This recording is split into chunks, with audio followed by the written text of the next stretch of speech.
California, 1968. The world was changing. The summer of love had faded, and in its place was something darker. A new kind of fear was creeping into the American psyche, a fear that wasn't based on war or politics, but on something far more personal. A killer was out there, a phantom in the night. He didn't strike in anger. He didn't kill for money. He killed for pleasure, for the thrill of the hunt. And worse, he wanted everyone to know it. He sent letters to the press filled with riddles, taunts, and cryptic symbols, his own personal code, daring the world to solve it. He gave himself a name, the Zodiac. And even after more than 50 years, no one knows who he was. He vanished without a trace, but the fear he created, that never disappeared. Some killers hide in the shadows. The Zodiac, he wanted an audience. His story begins on December 20th, 1968, a quiet road in Vallejo, California. A young couple, Betty Lou Jensen and David Faraday, sat in their car, enjoying a private moment together. They never saw him coming. They never had a chance. The first shot rang out in the stillness of the night, shattering the illusion of safety. 5 bullets, one after the other.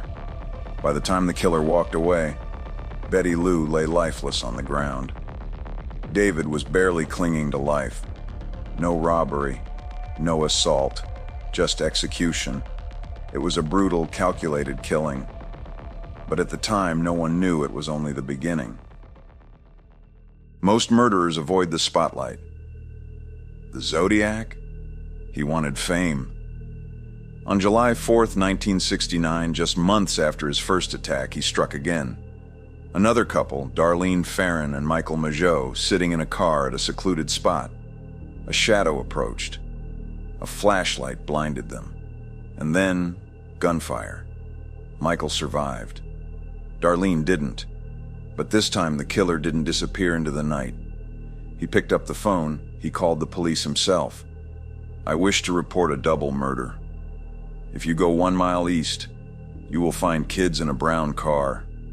They were shot with a 9mm Luger. I also killed those kids last year." No emotion.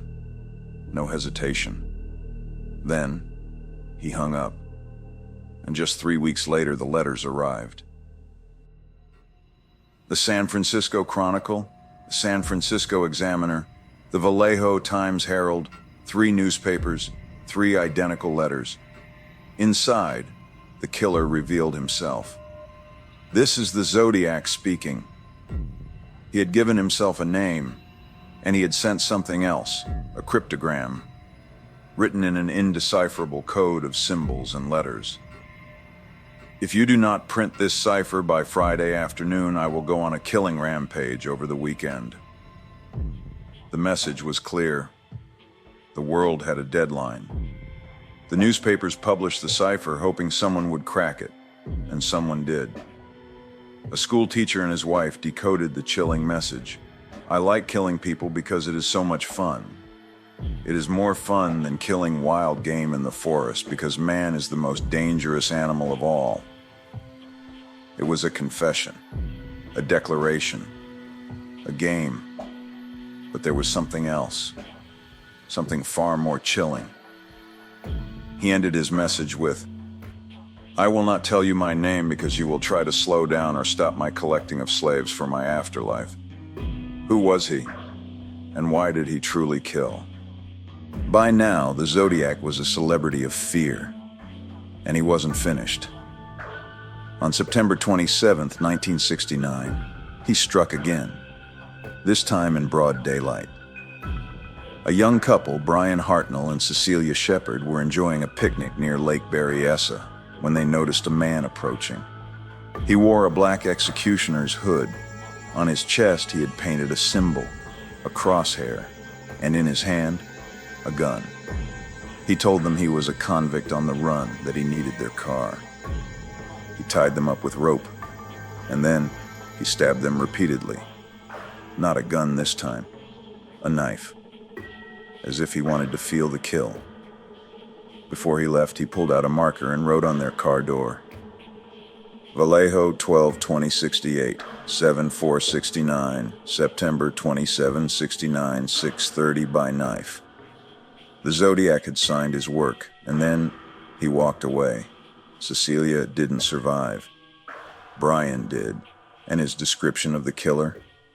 It led nowhere. Most serial killers follow a pattern. They escalate, becoming more violent, more reckless, more desperate as time goes on. The Zodiac? He simply stopped, or at least that's what it looked like. His final confirmed murder was on October 11th, 1969. A cab driver, Paul Stein, was shot in the head at point-blank range in San Francisco's Presidio Heights. But this time, Zodiac made a mistake. Eyewitnesses saw him.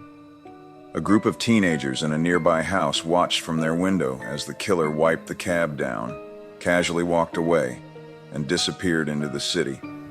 They gave police a description. A stocky man, around 5 feet 8 inches, wearing glasses, possibly in his late 30s or early 40s. For the first time, police had something solid, and they let him walk away. A fatal mistake.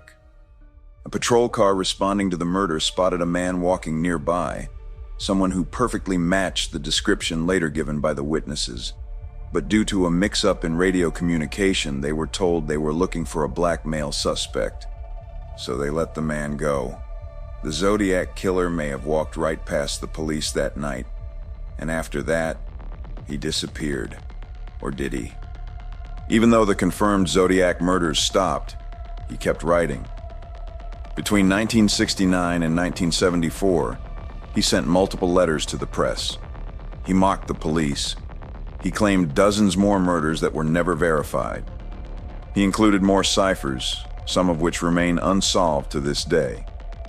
Then, in 1974, he sent his last known letter to the San Francisco Chronicle. And after that, silence.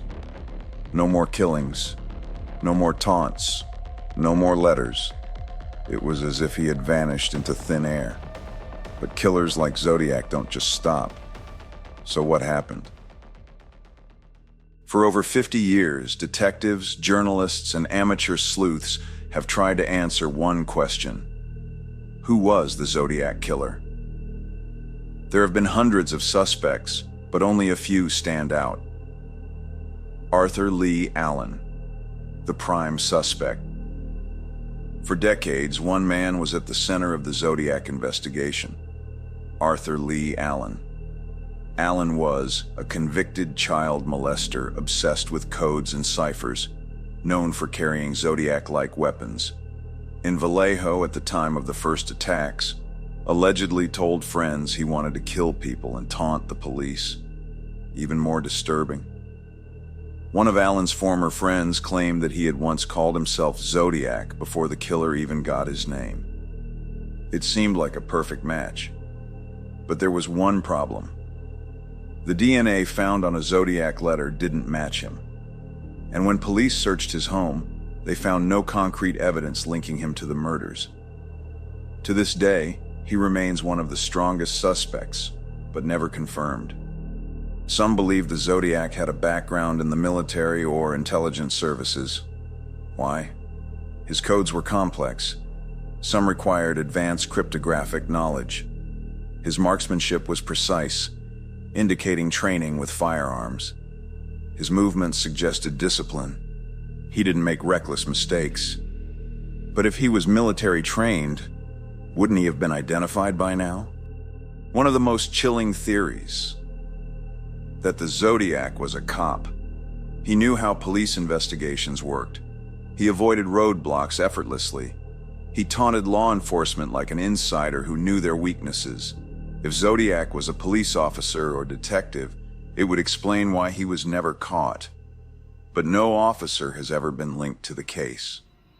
Some believe the Zodiac wasn't just one man, but multiple killers using the same identity. Why? The handwriting in the letters wasn't always identical. The killer's MO changed, from shootings to stabbings to execution-style killings. The letters contained contradictory details, as if different people were writing them. If multiple people were working together, it would explain how the Zodiac could stop without disappearing completely, why the police could never pin it on one person, how new Zodiac ciphers kept appearing years later. But if the Zodiac was a group, how did they keep the secret for so long? Some believe the Zodiac died, either naturally or under mysterious circumstances. If he was an older man, he could have passed away before police had a chance to catch him. Some of his letters hinted at illness. Could he have known he was dying? After 1974, the letters stopped completely. Why would a killer suddenly stop? But no death records match any major Zodiac suspect. And if he really was dead, why were new Zodiac-style letters still appearing decades later? Perhaps the most unsettling theory, that the Zodiac never stopped killing. He simply became someone else, changed locations, changed his methods, kept killing, but without the name. This would mean the Zodiac wasn't just a ghost, he was a chameleon. And if that's true, who knows how many times we've crossed paths with him without even realizing it. The Zodiac was a killer who wanted attention. But the next killer we'll explore, he wanted control. He stalked his victims for weeks. He broke into their homes. He watched them without them ever knowing. And when he finally struck, he made sure they felt everything. He called himself BTK, bind, torture, kill. And next week we step inside his mind, inside the mind of a killer.